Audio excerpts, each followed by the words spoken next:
Okay. The Olim are a little bit nervous with Rosh Hashanah coming up because the Olim are asking as follows. Many people borrow money throughout the year. Many people work throughout the year.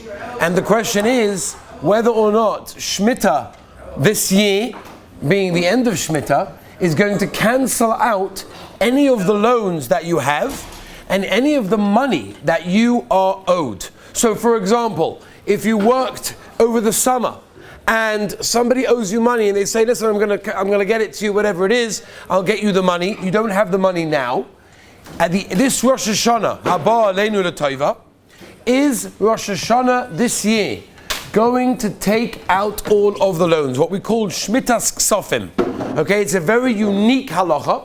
It's a very unique halacha that only applies every 7 years. We did discuss it in a small way last year before Rosh Hashanah, because according to some Rishonim, it was the beginning of Shmita.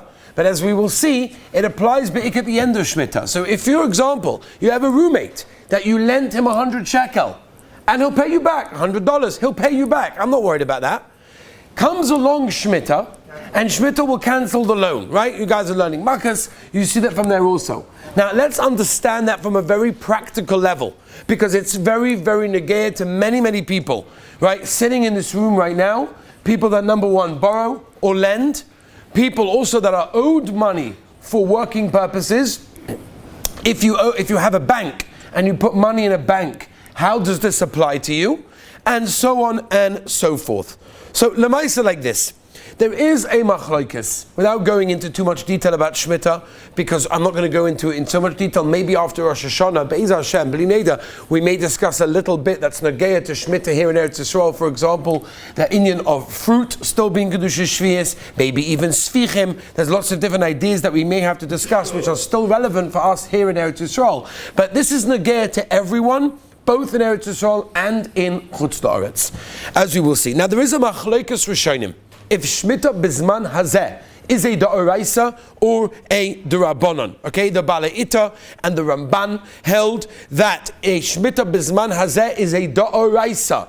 However, Roiv Rishonim, including Rashi and the Rambam, and Lemaisa Zoi Paskin, the Torah Shulchan Aruch L'Halacha Lemaisa, Shmita Bizman Hazeh is a D'Rabbanan. Now it makes a huge nafkamina, not because, it's only a D'Rabbanan, what's the big deal? But no, it's going to make a nafkamina for today's halacha, which again, people don't know a lot about this halacha. They assume things when they don't know exactly what the details are. So first of all, there's a very interesting chinuch. The chinuch says that over here, both men and women are obligated in Shmitas kesafim, even though, says the chinuch, it's a mitzvah says mangrama, which generally women are potter from. Over here, the Chayiv, Ein Shom, and the Minchas Chinuch, and other Rishonim and Achronim, they explain exactly what is going on and why. That we're not going to go into. Now, it's an important idea to remember, Shmitas kesafim is not pshat, that when Rosh Hashanah comes in, you have to do or say something in order to make your loan cancelled or not cancelled for that matter. It doesn't go that way. The way it works is Afkasa de Malka, which means it's automatic. That means the moment Rosh Hashanah comes in, every loan is automatically cancelled. And therefore, you are no longer allowed to go and claim that loan and ask for that money that you lend that person back. That's how it works. By the way, it's not only money, Raf. It's not only money. It applies also to food. That means if you lend your neighbor food, right? I'm not going to go now into the shaila about ribbis. When you lend a neighbor food and they pay something back a little bit more, generally that's not going to be ribbis. But when you lend a neighbor food, and this can be very negaya by the way, because Erev Rosh Hashanah, it's busy, it's Yom Tov, there's a 2-day Yom Tov, people are busy cooking, you need a couple of potatoes, you need some onions, you need some eggs, whatever. I'll go after Yom Tov and I'll pay you back. It's Yom Tov anyway, what are you doing? You're not going to start cooking on Rosh Hashanah afternoon. You don't need your eggs. Give me the eggs, I'll give it back to you afterwards. Boom. That's it. Shmitas kesafim comes along and cancels out the loan. That means by you, the neighbor, going to claim your eggs or the milk or whatever it is that you borrowed, you are oivan and issa. So that's why a person has to be very careful to make sure that he knows these halachas and what to do about them. Otherwise, he's over Nisurim that he wouldn't even realize right after Rosh Hashanah, he's claiming loans that he's not even allowed to claim, which is obviously a big, big problem. The Gemara in Gittin Lamed Ches tells us clearly, it applies also to Chutz La'aretz because it's not a Choivas HaKarka, it's a Choivas HaGuf. Most of Shmitas are Choivas HaKarka. It applies to the ground, right, to the soil of Eretz Yisrael, which is why only in Eretz Yisrael is it Negeya, fruits and vegetables that are the Kedusha Shvi'is. Whereas, over here, Asher, we're dealing with what? A Choivas HaGuf. It's on the mensch, it's on the ben adam, it's on the human being, and that applies whether you are here or whether you are in Cambodia. It makes absolutely no nafkamina. Let's move on, Rabbi Isai. Now, when does it start? Now, as I told you originally, some hold it's the beginning of Shemitah, which is why, if you were here last year, you remember we did something right after our Torah Sodorim last year, Erev Rosh Hashanah. However, most Rishonim hold, and the Sifri Paskins, and the Maisa, this is how we Paskin, that it applies at the end of Shemitah, and that's now. Which means this Rosh Hashanah is the end of Shemitah. This is where we have Shmitas kesafim being Negeya in that case. The Rosh, for example, we spoke about this last year, the Rosh in Gittin says that already from the beginning of Shemitah, it's asa to actually collect any loan in that case. That means even though they agree the release effect happens at the end of Shemitah, but the issa to collect your loan, to ask for the money back, Zuk the Rosh, is already the beginning, which is why we did what we did last year. But Al Kaponim over here, L'Kula Yalma, everyone agrees that this Rosh Hashanah Haba Aleinu L'Tova is going to be affecting Shmitas kesafim, which means anyone that's owed money, borrowed money, or the like, or food, is going to be cancelled. Now the Rambam says, the Gemara says this, but the Rambam paskins halacha lemaisa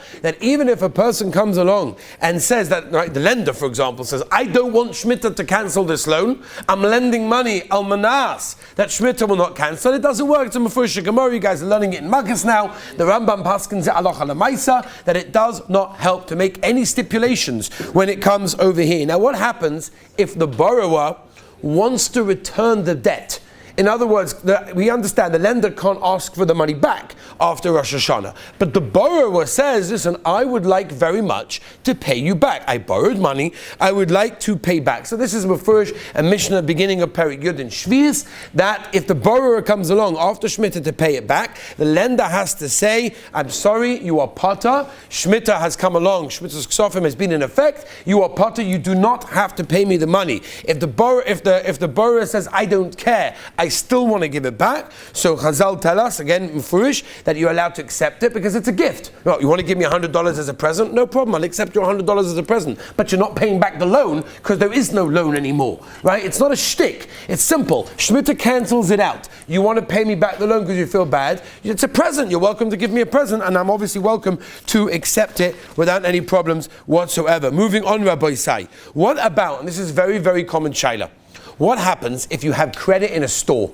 What din does that have? Right? People go to stores here in Eretz Yisrael, very common. You go to local makolet, you have an account over there, the kids go there, whatever it is, and now it comes to paying back the loan, Sukkot time, after Sukkot, it's been after Rosh Hashanah. I have credit in a store, what din does that have? So the Tosefta in Shvi'is brings down that money owed to the store, if you have account in that store, is not cancelled by Shemitah. That means you are absolutely obligated after Shemitah to go and return the money and that you owe, that you basically have. You didn't really borrow money, it's not really called a loan. There are many reasons why specifically, but the main and simple reason is it's not a loan. The store is not giving you money as a loan and you're paying it back. You're buying on credit that you owe them, and therefore you have an obligation to pay that back afterwards. Now this is very negated to us. The Kesef Mishnah discusses this by Arichas on the Rambam, Perek Tes, Halacha Yud Aleph, and that is like this. A worker, and this is what we started with. Any of you guys that work in the summer, or any time for that matter,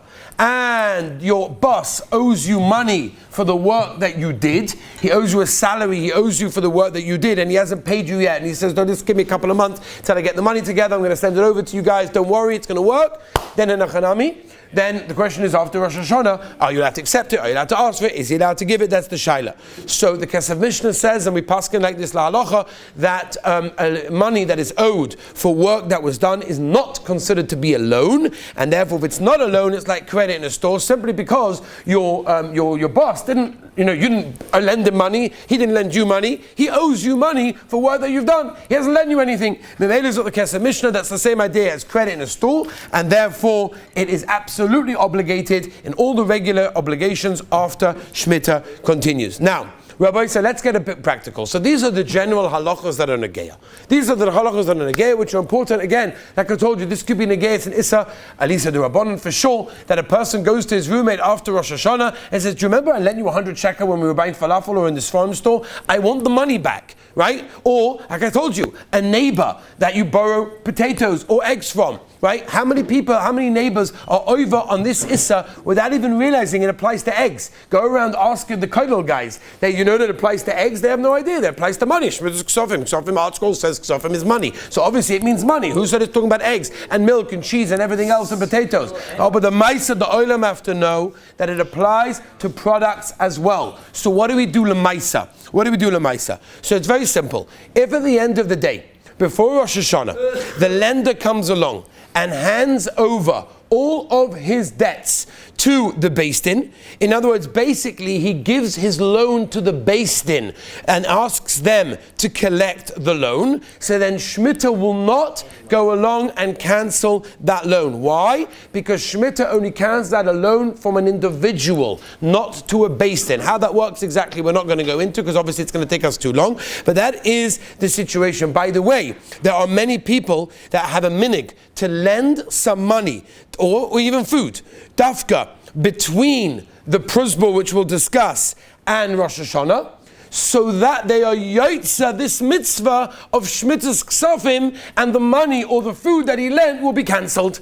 So there are people that do that. In other words, right before Yom Tov on Rosh Hashanah, they will lend a neighbor a couple of eggs, or they'll lend someone 20 shekel, and then Shmita will cancel it out, and they won't be able to get it back. And they yotze gavaldiga mitzvah, which we don't have an opportunity every day to be mekayim. It's once in 7 years opportunity. Beautiful thing to do. Again, do you have to? Absolutely not. It's the same shayla the chinuch has. Is a person meant to buy chometz before Pesach to be yotze the mitzvah of tashpisu, of destroying it? Because if I don't have any chometz, I can't destroy anything. Maybe I should get chometz in order to destroy. That's the chinuch shayla, which we're not going into. But I'll put over here, many people have a minig dafka, and right before Rosh Hashanah, to lend. You could do this in yeshiva, very simple. Lend one of your roommates, lend one of your friends something smaller, a chocolate or whatever it is, a packet of chips, whatever. Gavaldik. And Yitzchak Shmita has now cancelled it out. Not giving it to him by matana, we're talking about lending it to him. Now, by the way, how are we going to get out of this in a way that's very negeya? Because I don't necessarily want Shmita to cancel out a loan of $100, $1,000, or $10,000. What am I meant to do? So here we have something called the prusbul, which we discussed last year. This time we did it because we wanted to be yaitza some of the Shmitas of Rishonim, but over here it's the kula alma, and it's very, very important. Lemaisa came along Hillel HaZaken, and Hillel HaZaken understood, and he saw what was going on. He saw that the Olam Pashut were not lending money to each other because they were worried, no, I'm not lending you money because Shmita is coming along. Now that was causing a big problem for the Aniyim. The poor people were losing out. People that needed money were losing out because people were not lending money. Because after all, I don't want to lend money if I'm going to lose it. So therefore Hillel came along and made a takana, something called a prusbul. A prusbul basically means, and again we can go on and on about this, but I'm just giving you the Rashi Prokim over here.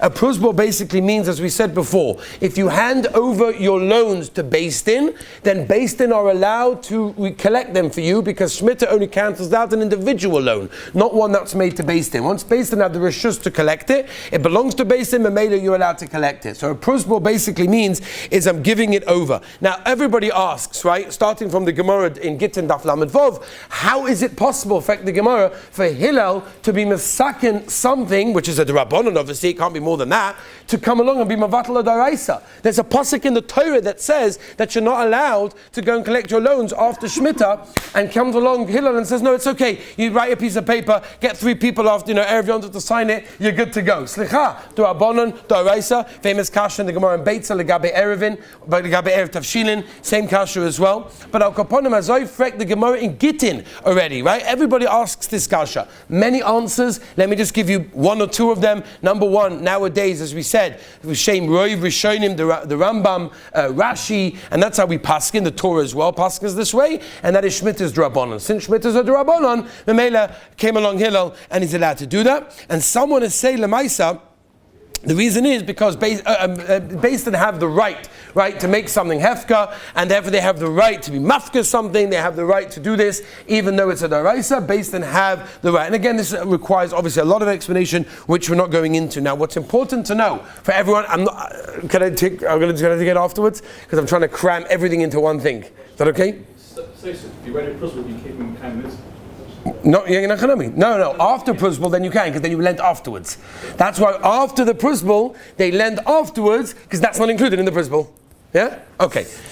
Now, Rabbi say, the problem is the Hillel was masakin principle if you own karka. Right, how this works, shibud l'karka, we're not going into. But the basic idea is, only if you own land can you write a principle, can it be chal, and therefore Shmita will not cancel out the loan. So wonderful. Any of you that own land in Eretz Yisrael, then that will be gavaldik. No problem if you own land. What if you're a yeshiva bacha? If you're a yeshiva bacha, what din does a yeshiva bacha have? So Shlomo Zalman was machadash a gavaldik chedesh, a mincha shleima.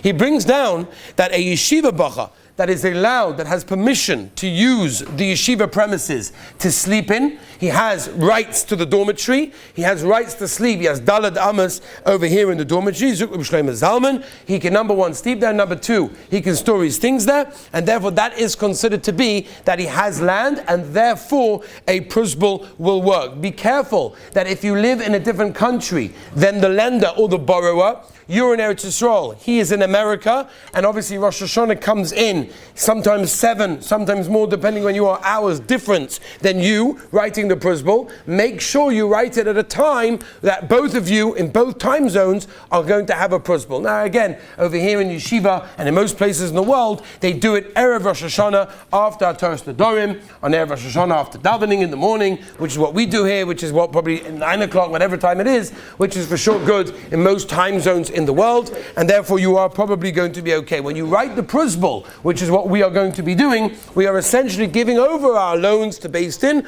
Once they're given over to the Beis Din, Shmita is not going to cancel it. And that applies both to money and both to products. If you want to be Yaitza, a mitzvah in a different form, like I said, some have a minig. After the principle, to go and borrow, to give something to someone as a loan, Shmita will cancel it out, and obviously you don't ask for anything back. And if we can become this halacha, we're Yaitza Gavaldiga, a unique halacha that applies specifically to this year. Tomorrow, brand new sugya. Have a wonderful